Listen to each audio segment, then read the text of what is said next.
radical de la Russie, intégrant la constitution d'un gouvernement collectif et l'expropriation des biens des oligarques mis sous le contrôle des travailleurs.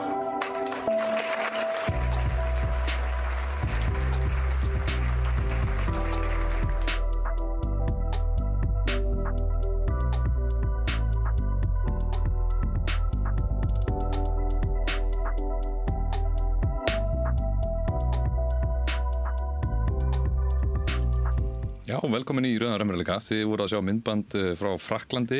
Við vorum nokkur í ungum sósíalistum boðin á svona neyðarfund gegn heimsvaldastefnunni og arðráni í heiminum, stigmagnandi átökum og slíku. Þetta var franskur verkamannaflokkur, Parti de Travailleurs, sem ég nú örugglega að segja aðeins rámt. En við fórum sem sagt ég, Arnar Már Þórusson, Markus Kandi, Sigurður Erlend Guðbjargarsson, Sigurrós Eggertsdóttir og þau eru hér með mig núna. Hæ, takk fyrir að koma. Og Marsuk Ingi fór líka með okkur en hann flög heim bara í morgun, þannig að var bara að lenda þegar við erum að byrja þetta, þannig að hann komst í miður ekki. En sem sagt þessi fundur var mjög fróðlegur, þá voru fulltrúar frá 53 löndum sem voru þarna. Það mikið átök í heiminum því miður, heimsvaldastefnan stigmagnast og svona svolítið stef í þessu var að þetta helst allt í hendur. Sigurður, þú útbjóst smá svona texta þetta, værirðu til í að lesa það fyrir okkur? Já, endilega. Sem sagt, verkalýðsbarátta heim allan á endur högg að sækjast. Stigmagnun ófriðar allan heim að koma mannkyninu inn í krísu tímabil. Stríð og vopnuð átök hafa ekki verið jafn útbreidd og nú eða síðan í seinna stríði. Til að mynda eru virk átök í eftirferðandi löndum: Lebanon, Sýrlandi, Palestínu, Súdan, Suður-Súdan, Kongó, Jemen, Myanmar, Sómalíu, Eþíópíu, Líbíu, Úkraínu, Kúrdistan, Afganistan, Mexíkó, Armeníu, Azerbaijan, Georgíu, Rússlandi, Vestur-Sahara, Kamerún, Mali, Nígeríu, Senegal, Suður-Súdan, Burkina Faso og já, þetta bara... Það vantar þá nokkur það alveg fullt af átökum. Ótrúlega mikið. Og þetta yfirleitt bara átök sem að fólk hefur bara heyrt hvað mest bara í fréttunum, bara í sínu daglega lífi, bara síðustu ár. Og hafa bara fengið mesta umfjöllun, en síðan eru fullt af öðru löndum sem hafa ekki fengið neina umfjöllun bara yfir höfuð. Og ef við tökum þetta í heildsinni, þá eru 110 virk átök í gangi, vopnuð átök. Og 45 af þeim eru í Afríku og í Miðausturlöndunum. Þannig að þetta alveg svakalega mikil mikið neyð sem í gangi. Og ekki það að skána því miður, af því að það bara stigmögnun í gangi á mörgum svæðum, flestum svæðum, þessum átakasvæðum. Og þarna voru fulltrúar frá mörgum af þessum löndum sem eru í átökum okkar núna. Það var alveg rosalega fróðlegt, eða hvað maður að segja, og átakanlegt að hlusta á þau sem eru á þeim svæðum. Það voru sósíalistar þarna frá Rússlandi og frá Úkraínu, líka frá Sýrlandi, sem náttúrulega ekki gott ástand í Sýrlandi akkurat núna. Það var minnst á fjöldamorðin sem eiga sér stað þar, og hvernig þessum fylkingum var í raun komið til valda af heimsveldinu mikla, aðal heimsveldinu sem leiðtogi heimsvaldastefnunnar í dag eru Bandaríkin. Úkraínsku sósíalistarnir nefndu að þeir fordæmi útþenslustefnu NATO og stigmögnun átakana frá hendi Evrópusambandsins og Bandaríkjanna. Sögðu að slík gagnrýni samt þýði ekki að þú styðir Pútín, auðvitað ekki, það bara greining á stöðunni. Og úkraínsku sósíalistarnir áréttuðu líka að auðvitað Rússland kapitalískt ríki sem vill stunda eitthvað svona heimsvaldastefnu og ofur arðran og slíkt, en bara miklu veikari náttúrulega en stóra vestrana heimsvaldastefnan sem hefur verið bara dominerandi í 400 ár. En þetta voru 2 fundir yfir daginn, þar sem fólk var með ávörp frá þessum mismunandi löndum. Fannst ykkur þetta ekki bara nokkuð rosalegt að heyra frá mörgum? Jú, alveg svakalegt. og bara sorglegt og svona komur að segja, þetta svona þú veist, við erum náttúrulega í forréttindastöðu hérna á Íslandi og þetta ógeðslega nálægt manni þó þetta sé einhvers staðar út í heimi. Algjörlega. Bara þetta ótrúlegt og já, ógeðslega erfitt að heyra þessu. Til að mynda það bara eru áhrifin sem að koma af öllum þessum átökum eru mun víðtækari heldur en fólk gerir sér grein fyrir.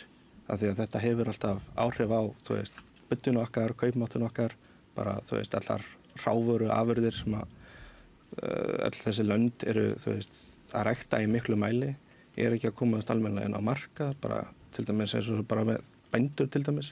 Þeir geta ekki rækta löndin sín almennilega út af því að það alltaf bara búið að ata út, bara að breiða út jarðsprengjum og svo eru löndið að koma bara á okkar víglínur allt í einu líka. Þannig að já, þetta bara hefur alveg gríðarlega áhrif á okkur. Það gerir það og einmitt að heyra frá fólki og að þú veist, þau eru að verða fyrir svo aktífri kúgun. Þú veist, hérna á Íslandi kannski svona mesta kúgunin kannski í því á einn hátt allavega er að þú veist, það eru uppljóstrað að Samherji sé að arðræna í Namibíu og múta embættismönnum og svona en þú veist, blaðamennirnir einhvern veginn skolast frá RÚV og svo erum við öll farin að fjalla eitthvað eitrunarmál, þú veist, og það bara ekkert að gerast í Samherja og þetta er svona viss kúgun, þú veist, og blaðamennunum ollið erfiðleikum og slíkt en þú veist, sósíalistanir frá Úkraínu og frá Rússlandi þau bara, þú veist, við gátum ekki verið að taka myndir af þeim, máttum ekki taka myndir inn í fundarsalnum af því að það væri bara hættulegt fyrir þau, bæði fyrir úkraínsku og fyrir rússnesku sósíalistana ef það kemist í ljós að þau væri þarna, eins fólki frá Sýrlandi og fleiri, sko. Fleirum fulltrúum fleiri landa, akkurat. Það sem að fólk er bara sett í fangelsi fyrir að hafa einhverjar pólitískar skoðanir eða jafnvel drepið. Já. Og það er bara að gerast núna, sko. Því miður. Þau töluðum það frá Úkraínu einmitt hvernig svona öfgahægri lið hefur verið að myrða þau og sömuleiðis þau sem eru í Sýrlandi og fleiri og náttúrulega í Burkina Faso einmitt það er bara algjört búið að vera hrikalegt ástand, það er allt morandi í svona einhverjum hryðjuverkahópum sem einhvern veginn eru, þú veist, ríkir og öflugir. En eitt svona mikið stef í þessu af því að þetta var neðarfundur gegn heimsvaldastefnunni og arðráni og það er af því að heimsvaldastefnan beintengist arðráni og þú veist það sem rekur áfram þessi átök eru fyrst og fremst bara ásælni í auðlindir og ofurhagnað örfárra hluthafa og slíkt, sko. Þú veist, og Bandaríkin og svona Vesturland felur alltaf í ykkur fallegu yfirskinni, þú veist, segja við sem að berast fyrir mannréttindum og við erum með the responsibility to protect eins og þau töluðum, sko, til að réttlæta það að fara að taka í sundur Libíu, sko. Og fræg ræða hjá Obama þar sem hann var að tala hermenn í herstöðu í Írak þá var hann að segja, sko, ólíkt gömlu heimsveldunum þá erum við ekki að ráðast inn í eða erum við ekki hernaðar í hlutunum til þess að komast í auðlindir eða taka undir yfir eitthvað land, við erum í hernaðar í hlutunum að því að við erum að gera það sem er rétt, we're doing it because it's right, þú veist, og það er yfirskinnið, en þegar hann var forseti þá voru þau að, þú veist, hernema 1/3 af Sýrlandi og taka bara alla oljuna, þú veist, þetta snýst það, þú veist, sama hvað þau segja. Já, reyna að réttlæta þetta með einhverju pakka sér í gjafapapír. Þetta er bara fyrst og fremst að dýfka deep in the pocket eins og það sagt á ensku bara fá meira og meira pening til sín. Það er svolítið áhugavert akkurat að pæli að þú veist öll fyrri stór stríð í heiminum hafa, þú veist, oftast verið kannski konungsættir eða þú veist þá þú veist, hugsjónir eða heimsmið. Þetta allavega, meðan þemin allavega fyrir mikið af NATO-ríkjunum og þeim sem eru í þessu svæði þemin fannst mér rosalega mikið bara allir að gíra sig upp til að græða óslega mikið pening á Úkraínu. Þetta er ekkert eitthvað, það er engin eitthvað heimsmynd á bakvið þetta en eitt svoleiðis, þetta er bara núna getum við eiginlega bara rakað inn, sko. Það eru hagsmunir. Bara ein aðferð til þess að ná meiri pening til sín og sama tíma bara kúa verkaliðin í því landið sem það fer fram í. Rússnesku og úkraínsku sósíalistani lögðu til að eignir milljarðamæringa í Rússlandi og Úkraínu sömuleiðis eru bara teknir eignarupnámi og peningunum væri varið í að byggja upp, þú veist, Úkraínu og Rússland og bæta hag fólks.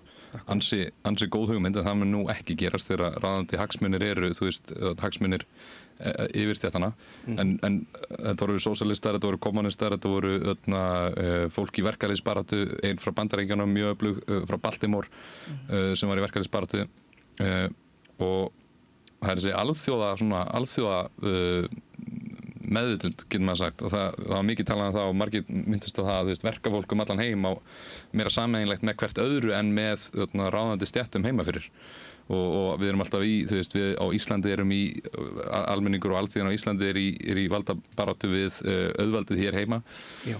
Og sömuleiðis fólkið í Alsír er í baráttu við auðvaldið þar heima.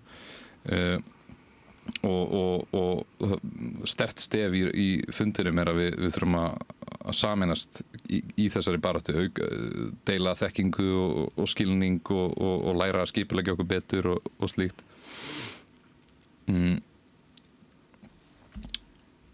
Er eitthvað fleira sem svona stendur rosa út fyrir ykkur? Eitthvað sem skildi eftir ykkur svona? Já. Já, hjá mér. Það voru nokkri sem voru að tala sérstaklega kvenréttindi og hvernig konur eru kúaðar allan heim og hræðilegt að heyra hann var frá Afganistan sem að tala hvar konur þar eru bara þetta svakalegt hvernig það er, en gott að heyra að þú veist, þær eru að berjast, þær ætla ekki að gefast upp og við verðum að standa saman þó að hlutirnir hérna heima séu kannski ekki, þeir eru fínir, allt í lagi, en þetta er svona hægri öfl, eitthvað sem við þurfum að varast, hvernig sem að hlutinir eru núna, til dæmis með réttindi kvenna til þungunarrofs. Það er eins og út í Trump núna, það er bara heldur að taka fyrir það. Og þetta er náttúrulega bara eitthvað sem hefur bara áhrif á verkalýðin, almenningin, af því að ef þú ert ná peningum þá getur þú bara keypt þér flug og farið og sóttir þess að þjónustu ykkur staðar annar staðar. Akkurat. Og í þessum styrjöldum þá er það verkalýðurinn sem er fyrst og fremst að deyja bæði á víglínunni og helstu fórnarlömb átakana sjálfara. Og já, til dæmis hjá mér, ef ég má fara út í annað. Endilega. Það er sagt hvernig stjórnvöld í Rwanda hafa sína eigin sýn og sína eigin heimsvaldastefnu í Afríku. Og við erum að tala alveg frekar smátt ríki, þú veist, með öll nágrannaríkin sem eru þarna í kring. En þau eru búin að vopnavæða sig á síðustu áratugum og nota þann vopnaforða sem þau eru með, sérstaklega á síðustu 10 árum, til þess að koma sér inn í friðargæslulið Sameinuðu þjóðanna. Og núna í dag þá er í kringum 80% af friðargæsluliðum í Afríku mannað af hermönnum frá Rúanda. Það er rosalegt. Sem er alveg rosalega hátt hlutfall. En út af því að þetta er svona, þá eru þeir búin að koma sér í þá stöðu að þeir geti kúað restina Afríku til þess að segja ekki neitt á meðan þeir eru að ráðast inn í Kongó, austurhluta Kongó, og ná yfirráðum og sölsa undir sig alveg gífurlegt magn landsvæði, og mikið af þessu landsvæði sem þeir eru búin að taka yfir er alveg morandi í auðlindum, alveg svakalega mikið, og þetta er að þeir að gera þetta til þess að græða sem mest. Og þannig hugtak úr marxisma ég að tala bourgeoisie, það er auðvaldið yfir stéttin, kapitaliska stéttin, og svo er alltaf svona kapitaliskar stéttir innan landa, en svo er talað líka comprador bourgeoisie, sem þýðir að þú með yfirstétti í vissu landi eins og gerist í Rwanda og hefur verið að gerast í Burkina Faso og slíkt, að þú með ríka yfirstétt sem er í raun samt bara að selja landið út til auðlindi þess, landið þess og vinnu fólksins í landinu til erlends auðvalds og þá kannski hægt að tala heimsvalda sinnað auðvald eða þú veist heimsvalda, já, og þetta í raun heimsvalda stefnan og Rwanda ekki að gera þetta einn, þú veist, þetta allt helst náttúrulega í hendur og það kannski lítið þekkt einmitt að í þjóðamorðinu í Rwanda að þá höfðu vestræn öfl stutt þá fylkingu sem endaði síðan að fremja þjóðamorðin til valda og eru enn að gera það og það einmitt vakti mikla furðu að Rwanda þegar þeir eru að fara inn í Kongo og núna undanfarið með bara háþróðu vopn og vel fjármagnuð og svo framvegis og þetta einmitt helst vestræn fyrirtæki að taka auðlindina þarna. Já, og sé líka bara mikilvægt að nefna að þegar að þjóðamorðin voru að eiga sér stað á 10. áratugnum að mikið af þeim minnihlutahópum sem að flúðu land fóru til akkurat beint til Austur-Kongo og á þau landsvæði þar sem að Rwanda að taka við núna og þeir eru bara að fara að endlast að klára verkið basically, eiginlega bara þannig sem alveg hræðilegt. Og þá minnst á í ræðinu hvernig friðargæsluliðarnir eiginlega bara standa nánast svona vörðum bara þetta kerfi sko. Algjörlega. Það bara, þeir taka ekki þátt sko, þeir bara standa þarna, það bara það sem að gerðist raun að veru, þeir ferðu sér bara í burtu eða þá að þeir hjálpuðu, hvað heitir hópurinn, M23 bara aðstofuðu þá við að sælsa undir sig öllu þessu landsvæði. Það mikið eftir þessu svona heimspekilega afstaða marxista til heimsins dialektísk efnishyggja sem snýst að heimurinn í þróunarlegu ferli við erum við horfum á efnislega þætti áður en við horfum á eitthvað svona huglæga þætti sko. og það ofta með talað hvað trúarbrögð eru búin að valda mörgum stríðum í heiminum og þú veist núna í dag eru Vesturlönd að segja að við erum að berast fyrir lýðræði, við erum að berast fyrir mannréttindum, við erum að berast fyrir alþjóðalögum og þetta eru svona hugsjónir og hugmyndir og slíkt sko. Og eins með trúarbragðstríðin að allan að yfirskinnið trúarbrögð en raunin kannski að súltáninn og aristokrætarnir í kringum hann vilja meira landsvæði, þeir vilja meira vald og þeir eru að tryggja að að keppinautar sínir eigi ekki róðið á allan myndi ég líta svo á að trúarbrögðin skiptu minna máli en bara svona efnislegir félagslegir þættir sem voru að eiga sér stað og þetta er mikilvæg punktur til að átta sig á með bara hvað í alvörinu að gerast og af hverju eru átök að stigmagnast og hvernig náum við að snúa út úr af þessari vegferð og það var mikið rætt að fundinum að nú auðvitað í Evrópu bara verið að skrúa allt í milljón, það var bara að fara í massífa hernaðaruppbyggingu skera niður velferðarþjónustu á móti það mun þurfa að gera. Já, og ekki heldur bara það, heldur að sækjast í sjóði sem á að vera notað til dæmis hverju voru sem á rættum það hvernig að vera að taka í burtu lífeyri fólks. Það var að nota lífeyrissjóði til þess að fjármagna. Ég menn ekki hvort það frakkandir eða aðrir. Og hækka eftirlauna aldur og svona. Já. Þannig að það er bara að taka þau réttindi sem var búið að berjast fyrir í burtu. Það var eitt frá Fraklandi sem talaði að Macron og hinnir flokkarnir í Fraklandi hann var að segja að fabrikera einhverja skuld til þess að reyna einhvern veginn að draga úr þessum að eiga pening fyrir samfélagið en samtímis að vera að stigmagna þessa hernaðar og vopnaframleiðslu og svoleiðis. Já. Og það er eiginlega bara svona mjög sögulegir atburðir að gerast sem að hafa kannski gerst frá eftir seinna stríða þá NATO stofnað og Bandaríkin eru aðalega að borga fyrir það mestu sko. Og Frakland eins og bara fyrir bara fyrir 2 árum eða eitthvað þá eru þeir að fá meira en helming allra orku sinnar úr kjarnorkuverum og úraníumið sem þeir fá frá Burkina Faso fá þau bara á skít og kanil eins og sagt er og það undirstaða efnaðars þeirra miklu leyti að arðræna svívirðilega fátæk Afríkuríki sko. Thomas Sankara kemur á 10. áratugnum og það gerir svona bylting þegar þjóðnýta auðlindirnar og fara í alls konar uppbyggingu en svo hann drepinn sko. og leiðtoginn sem tekur við líklega stuttur af frökkum fyrir og selur auðlindirnar strax aftur til Frakklands en núna, þú veist, Trump og Bandaríkin segja nei, þið Evrópa þurfið sjálf að borga alla hernaðaruppbygginguna leiðtogar og ráðandi stéttir í Evrópu taka bara undir, Rússarnir að koma valda yfir okkur og við erum skítrætt og við þurfum að eyða helling 100 milljarða í hernaðaruppbyggingu og munu þess vegna ekki eiga efni á velferð eins og áður sko, af því að þú veist, þegar að Bandaríkjamenn eru að borga fyrir aðalega öll hergagnin og þú ert að arðræna þriðja heiminn alveg svívirðilega að þá, þú veist, geta kapitalistarnir grætt alveg mjög vel en samt líka svona mútað verkaliðnum með ákveðinni velferð en það, þú veist, það ekki lengur hægt það að verða minna og minna hægt Evrópa vil hafa sinn eigin her vill stækka hann gríðarlega og að missa tökin á ýmsum svæðum eins og í Vestur Afríku Burkina Faso, Níger og slíkum stöðum þar sem þau hafa verið að fá mjög mikið af erlendum þannig að sem á nefnt það, þú veist, að svona social democracy eða félagslegt lýðræði þar sem við erum með, þú veist, blandaði hagkerfi og velferð innviði og slíkt að það geti vel bara hægt að vera möguleiki lengur sko.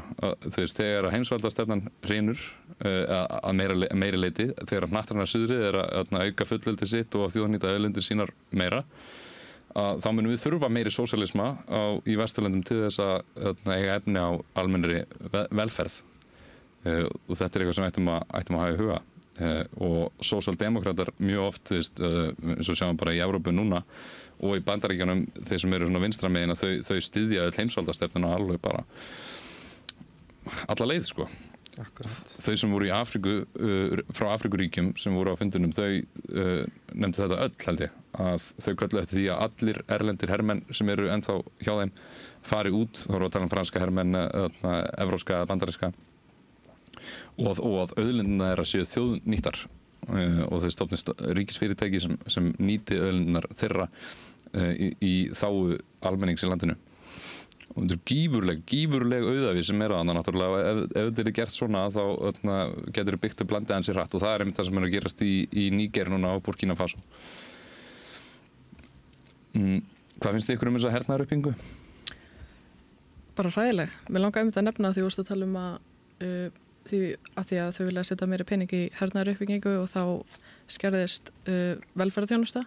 Það er bara langar mig að segja það sem er að gerast núna hérna heima í okkur þar sem að þau vilja loka Janus endurhæfingu sem er gríðarlega mikilvæg fyrir fólk með fjölþættamvanda og sérstaklega einhverft fólk á sama tíma að því að það er ekki peningur til þess en þau tala samt að efla geðheilbrigði sérst ríkisstjórnin algjörlega svíkja það núna en samt til peningur til þess að senda út til dæmis Úkraínu Í vopnakaup og væntanlega á svona, þú veist, meðan við retórík utanríkisráðherra og fleiri að þá að taka þátt í þessu verkefni með Evrópu af ábyrgð og slíkt af því það er mjög nauðsynlegt segja þau að Evrópa vígbúist af því að, já, svona, þetta er galið og já, stundum kannski fattar maður ekki hvað heimurinn er brútal, þú veist, en það er eitt af því góða við að fara á svona fundi er að maður hittir fólk sem er í, þú veist, mun erfiðari og meira krefjandi aðstæðum og það er kannski sérst skýrar hversu kaldrifið þetta getur verið. Já, þetta er bara víglína verkalýðsbaráttu í heiminum sem að þetta fólk er á og þau erum í þvílíkri forréttindastöðu að vera á þeim stað sem að við erum á. En það er mjög erfitt fyrir okkur að bara akkurat ímynda sér hvað þetta getur verið erfitt fyrir þau að vera í þessum aðstæðum þar sem að þau þurfa að berjast degi fyrir sínum réttindum og þess að við vitum og þau vita að þau eiga virkilega skilið. Og fólk frá Argentínu, það er náttúrulega Milei núna sem er bara þú veist, sokkabrúða sko í rauninni auðvaldsins heima fyrir og líka í Bandaríkjunum og Vesturlöndum og þar er verið bara að ráðast að öllu sko, þú veist, auðlindinar út, skuldsetja allt, rífa allt niður, hækka ellilífeyrisaldur, þú veist, styðja síónistana sko og við sjáum þetta út allan heim og kallið var mjög skýrt, við verðum að bregðast við, fólk verður að vakna og fara að skipuleggja sig gegn þessu Það var eitt sem við nefndum svolítið okkar ávarpi á Íslandi að þá náttúrulega eru margir sem hafa bransin gott sko og þetta kannski líka það sem búið að gerast í Evrópu og Bandaríkjunum og það nú reyndar verið skrifað þetta svona verkalýðs aðalsstétt í Vesturlöndum og þá verið að einmitt útskýra þetta hugtak sem ég var að nefna áðan að þú ert með svona keima verkalýðsstéttinni inn í kannski Brettlandi eða Bandaríkjunum sem hægt að múta með sérstaklega ofurhagnaði úr vegna heimsvaldastefnunar. Og við nefndum þetta svolítið að það getur erfitt að ná til fólks á Íslandi að því að þau kannski bara hafa það nógu gott, þú veist. Þau hafa ekki nógu slæmt til þess að fara að gera eitthvað, sko. En þú veist, kannski ef við aukum meðvitund okkar þetta, að þá ættum við að vera í með betri stöðum til þess að gera eitthvað. Við höfum svigrúmi til þess að gera meira. Já, þetta akkurat eitthvað sem að ég kom til með ungliðanum frá Partíð Trávegu. Ég var hægt að segja við á hversu mikið samhengi mér fannst bætast við okkar verkalýðsbaráttu hér á landi og hversu mikið, þú veist, erfið að mér fannst í raun allir aðrir vera að eiga það í raun.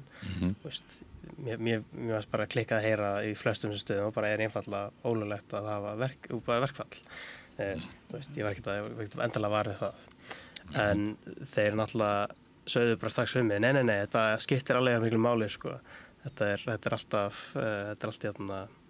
þessu stærra samhengi að þótt að við erum kannski með aðeins styttri land hér og þar, það var eitthvað það svona mikilvægara að við dröfum verkalýðsbaráttuna og stéttabaráttuna alveg til lands. Algjörlega. Til að geta hvert öðru. Hjálpað.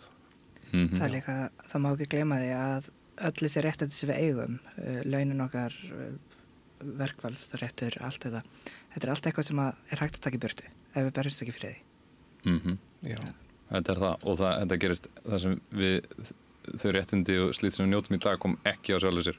Alls ekki. Og það er líka bara það að vitundavakningin þarf að vera meiri. Við þurfum að efla fræðslu og sérstaklega hjá ungu fólki að því að fyrir þeim þá eru þetta bara sjálfsagðir hlutir en voru það bara ekkert í fortíðinni. Alls ekki. Og þeir sem að koma undan þeim, foreldrar og þú veist amma og afi og allt þau þurftu að berjast fyrir þessu og þau voru lifandi á þeim tímum sem að þessi réttindi voru áunin. Og þau eru væntanlega með alla þá fræðslu og þekkingur hvað varðar verkalýð, bara að vera á vinnumarkaði og hvaða réttindi við eru til staðar. En það sem að gera stundum er til dæmis með suma þessi þekking hún fer ekki, þú veist, niður frá kynslóð til kynslóðar sem er mjög slæmt og mér finnst eins og að allan að mín persónulega skoðun er að verkalýðsfélögin eigi að halda utan þetta og bara að skólakerfi yfir höfuð. Það sé eitthvað svona fræðsla fyrir ungt fólk sem er að fara út af vinnumarkaðinn. Þau viti hver þeirra réttindi eru og það sé passa upp á það að fólk sé ekki lenda því að vera bara, arðrænt persónulega. Það sé ekki verið að stunda launaþjófnað og verði bara barðinu fyrir svona viðbjóði. Það er nú hálf dauð stofnun sem heitir Félagsmálaskóli Alþýðunar held ég að hann heiti, er hjá ASÍ en ekkert rosa virkt, en þú veist okkur er ekki einu svona kennt að gera skattaframtal í framhaldsskólum sko, hvað þá eitthvað svona verkalýðsmál, það er kannski einhver liti í félagsfræði eitthvað. Og það er líka bara kjarasamningar, skilur, og þú ætlar að setjast niður og lesa kjarasamning og þú hefur ekki áhuga á því, þú ert aldrei að fara að lesa eitthvað 40 blaðsíðna skjal, sko. Nei, alls ekki. Og já, þetta er bara alveg virkilega mikilvægt. En við höfum líka séð, til dæmis, hvernig auðvaldið er að þreifa sig hérna á Íslandi, er að finna leiðir til þess að berja okkur niður og kúa okkur. Til dæmis bara með það sem er að gerast núna hjá Eflingu, með sveit og virðingu. Þannig er bara auðvaldið að þreifa sig að finna leiðir til þess að kúa verkaliðin með einhverjum hætti og væntanlega er að gera gagnvart þeim einstaklingum og þeim hópið sem er auðveldast að kúa í raun og veru. Ef við horfum á heildarmyndina, það er aðeins erfiðara fyrir að gera við Íslendinga en þegar kemur að erlendu verkafólki sem er hingað innflutt, það var að mun auðveldara. Og þess vegna er ég mjög ánægður að sjá bara til dæmis hvað Efling er að gera að ganga milli fyrirtækja og reyna að upplýsa verkafólk Einmitt. inn á þessum vinnustöðum hvaða stöðu þeir eru í og hvernig það verið að vera kúaðið niður. En þarna, þú veist, ég veit ekki alveg hvernig staðan á þessu, en ég held að þetta hafi verið mistekinn tilraun hjá auðveldinu að reyna þetta.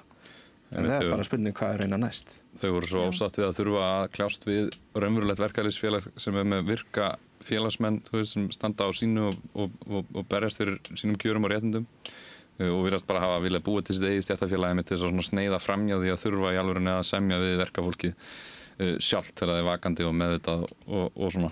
En einmitt, það virkir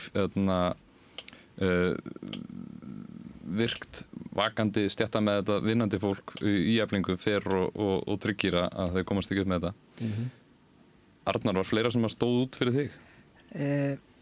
Já, svona aðalega þetta að þú veist, öll þessi heimsvaldastefna það bitnar alltaf á almenningi. Það er almenningur sem er sendur í stríð. Það er almenningur sem þarf að borga hærri skatta, hærri veggjöld, kílómetragjöld eins og við erum að sjá að vera að setja hér. Þú veist, þetta bitnar alltaf á almenningi svo að örfáir geti grætt meira. Já. Og það er náttúrulega rætt aðeins svona söguna, þú veist, fyrri heimsstyrjöldin að þú veist, þar það var mjög mikilvægur atburður sem gerðist út af því, þú veist, svona alþjóðahreyfingar, sósíalista og verkalýðshreyfinga, the workers movement, hreyfing verkafólks, hafði verið að tengja sig alveg frá bara 19. öld þegar Marx og Engels voru uppi og svona og þau höfðu svona rétt í kjölfar áður en að fyrri heimsstyrjöldin byrjar þá höfðu sósíalistaflokkar allir víða Evrópu hist á þingi og þá sósíaldemókrataflokkar sko, sem voru í raun sósíalistar aðeins önnur meining á því þá en í dag en þau svoru við hvert annað öll að ef það kæmi til stór stríðs á milli Evrópuríkjanna að það myndi enginn af sósíaldemókrata og sósíalista flokkunum styðja þetta stríð af því að í slíku stríði þá er það bara þú veist, verkalýðurinn að fara að þjást og drepast og þeir einu sem mögulega geta grætt eru bara einhverja klíkur kapitalista og slíkt þannig að við ætlum ekki að styðja stríðið en svo þegar það kom til stríðs fyrir heimsstyrjöldin brýst út að þá bara eiginlega allir sósíaldemókrataflokkarnir og sósíalistaflokkarnir svíkja þetta loforð og þú veist segja já þetta er kannski ekki gott skilur en við verðum nú samt að vinna Þýskalanda því að Frakkland er samt þrátt fyrir allt aðeins betra en Þýskaland og eitthvað svona og það var mikið talað um þetta er svona þjóðfélagslegur rembingur social chauvinism félagslegur rembingur þar sem að þú telur þína þjóð einhvern veginn og þína siðmenningu vera svona yfir aðra hafna þú veist þetta spilar auðvitað inn í svona eitraða þjóðurniskennd sem er bara vopnavætt af auðvaldinu en það voru örfáir flokkar sem og hreyfingar sem stóðu við loforðið meðal annars flokkur Lenín og Rósu Luxemburg og slíkt sko og það var hamrað mikið af þessu og ég held að þetta tengist líka inn í svona evrópsku sjálfsmyndina sko og þetta því miður bara bull lýðræði, mannréttindi og alþjóðalög sko að þaðan kemur rosalegur svona félagslegur rembingur frá okkur er að við teljum okkur svo háþróið og góð og flott og bara fremst meðal jafningja sko fólk segir að the West is the best en í raun þá er vestrið stæðsta heimsveldið og langgrimmasta heimsveldið og bara verst sko vestrið er verst í öllu þegar það kemur að þessu en eins og þau eru í bæði Rússlandi og Úkraínu mynd okkur á að þá þú veist er Rússland líka bara kapitalist veldi þó þessi miklu minna en vesturveldin og þú veist ef þau fengið tækifæri til í núverandi kerfi þá myndu þau alveg vera arðræna á sambærilegan hátt og vestrænu ríkin sko Svo var okkur sagt frá því að það er annar viðburður hjá þeim í ágúst sem að unglingadeild þessa verkamannaflokks í Frakklandi er að skipuleggja. Akkurat. Hvað, ágúst, já. Já. En ég har sagt bara ítrekkað að mæta á þetta. Já, það er alveg svolítið hart sel sko. Fjórða, hvað, nei, þetta tengist fjórða internationalum eða hvað var það? Já. Ekki.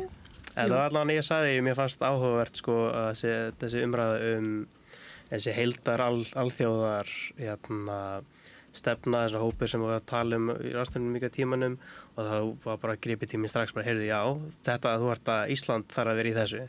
Við þurfum fleira fólk, fattur, og svo var bara þú skalt vera í þessu og þá fekk ég góðan fyrirlestur alls konar tengt þessu í svona 2 bjóra. Þetta hljópaði mjög vel og við ætlum nú að sterklega íhuga að fara og svo að þessi tekið fram að þá keyptum við miðana bara sjálf til þess að fara til Frakklands en verkamannaflokkurinn í Frakklandi sá fyrir okkur gistingu og ef þið eruð ungir sósíalistar og viljið kannski koma með til Frakklands í ágúst að endilega senda okkur línu á Instagramin okkar og látið vita. Við getum senda okkur skráningaform og slíkt. Það er 28. ágúst til 31. Já, yfir helgi pluss 50 dagar, eitthvað svo leiðis. Já, 50 dagar til sunnudags. Það er ótrúlega fróðlegt og maður fyllist líka bara innblæstri að hitta fólk svona víðsvegar að og þarna í ágúst þar verður fólk frá bara öllum heiminum. Já, eða er þetta eitthvað með við ráðstefnuna? Þar verður þetta bara góð smattering af ókslega skemmtilegu fólki? Nákvæmlega.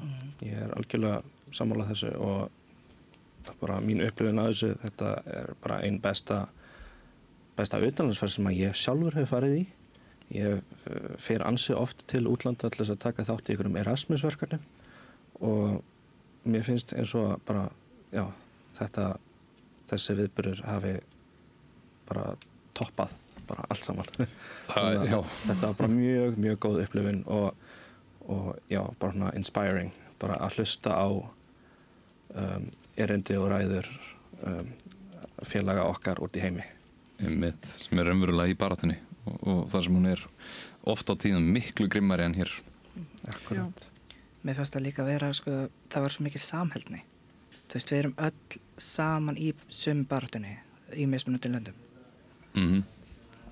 Og eigum svo miklu meira sameiginlegt með hvert öðru en með okkar ráðandi stéttaræðismönnum. Já. Og það tengist þessum þjóðrembingi að þetta ekki í þennan þjóðrembing að segja, þú veist, að við verðum að vinna hina þjóðana því að við erum, þú veist, betri, einhvern veginn, við erum miklu betri. Og þetta er hættulegt að því að alltíða heimsins þarf einhvern veginn að grípa hann inn í til að stöðva þessa stigmögnun átaka sem er stöðugt í gangi. Að vera að fara að sturta öllum þessum peningum í hernaðaruppbyggingu þegar við þurfum að vera að kljást við loftslagsbreytingar, vistkerfis vandamál, djúpstæð vandamál og það að ennþá eru hundruður milljóna manns og billjónir sem eru ekki að lifa nærði nógu efnislega ríku lífi. Er eitthvað fleira sem þið viljið koma inn á áður en við förum að slúta? Já, en þú meina það svona að tala um akkurat. Þetta myndi mig mjög mikið á það sem að kínverski ræðumaðurinn sagði. Og veist, ef þú fer í stríð í Kína og það ekki að fara í stríð við ríkisstjórnina eða ríkið eins svoleiðis, út að fara þá í stríð við verkafólkið sem alltaf svolítið undirstíkuna það sem punktarnir sem voru gerðið hérna áðan. Áröflugu punktur. Já, akkurat, já. Algjörlega. Síðan eitt sem maður langar að bæta við er kannski með verkalýðsbaráttu yfir höfuð allan heim. Hvernig hún á líka eftir að höggasækja, ekki bara út af allar þessi heimsvaldastefnu, heldur líka bara það sem er að gerast innanlands í þeim löndum, til dæmis Marokkó og Bandaríkjunum, sumum fylkjum Bandaríkjana, það var bara að vera að setja bann á verkföll, bara verkbann, og til dæmis í Marokkó, það var bara allsherjarbann á öll verkföll þar, og bara hvað stjórnarþingið var bara að samþykkja hvað í síðustu viku. Þannig að það er bara nálagt að því að vera glæpsamlegt að vera partur af stéttarfélagi. Já, eiginlega. Þetta er bara að vera að kúa fólk, bara alveg þvílíkt. Og þetta er alveg stór hættulegt og þetta gæti gerst á Íslandi. Ég held að það sé svolítið ýkt að segja það, en þetta getur gerst. Það er nefnilega ekkert svo ýkt að segja það, af því að það er rosalega auðvelt að taka af okkur réttindin á meðan við þurfum að berjast í mörg ár til þess að fá þau tilbaka. Eða fá þau. Akkurat, til dæmis bara eins og þú myndist á í Bandaríkjunum hvernig að búa að taka réttindi fólks eða kannar til þess að bara á svipstundi líka bara á svipstundi, akkurat. Ef þetta getur gerst þar, af hverju ekki hér? Ég meina, var það ekki svolítið gert við kennararnu fyrir nokkrum árum síðan eða hverja eitthvað mismuna?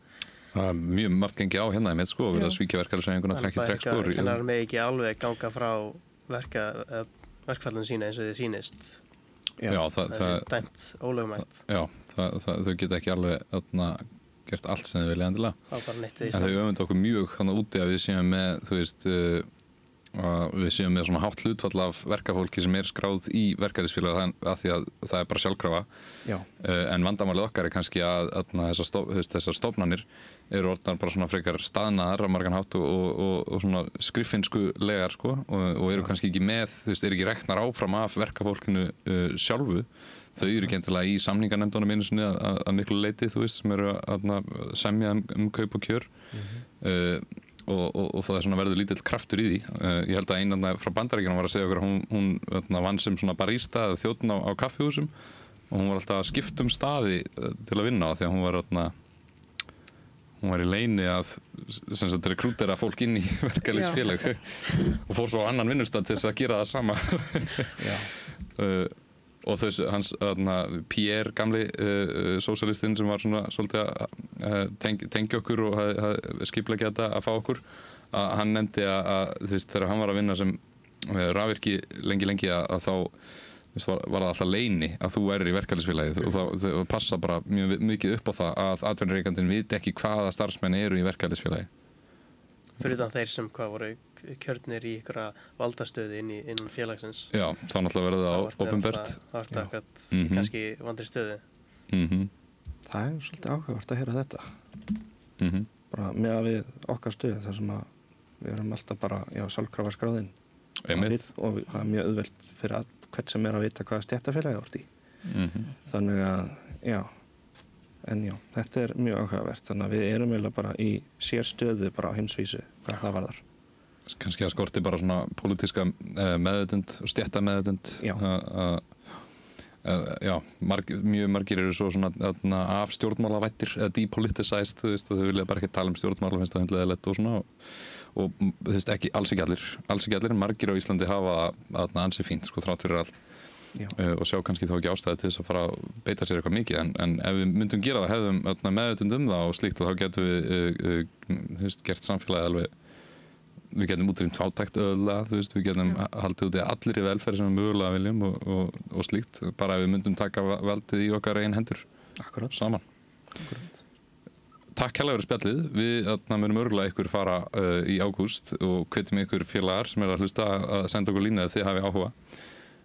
Og erum með viðburð núna á miðvikudaginn þar sem við erum að kynna niðurstöður lagabreytingarnefndar og samþykktar svona áherslur ungra sósíalista til lagabreytinga og viljum þar opna svolítið á samtalið stefnu og skipulag flokksins og halda því áfram fram að aðalfundi þar sem verður svolítið kosið framtíð flokksins og á föstudaginn erum við líka með glundroða svona get together lítið teiti í hlutverkasetrinu, þið sjáuð upplýsingar það á Instagram, byrjar klukkan 8.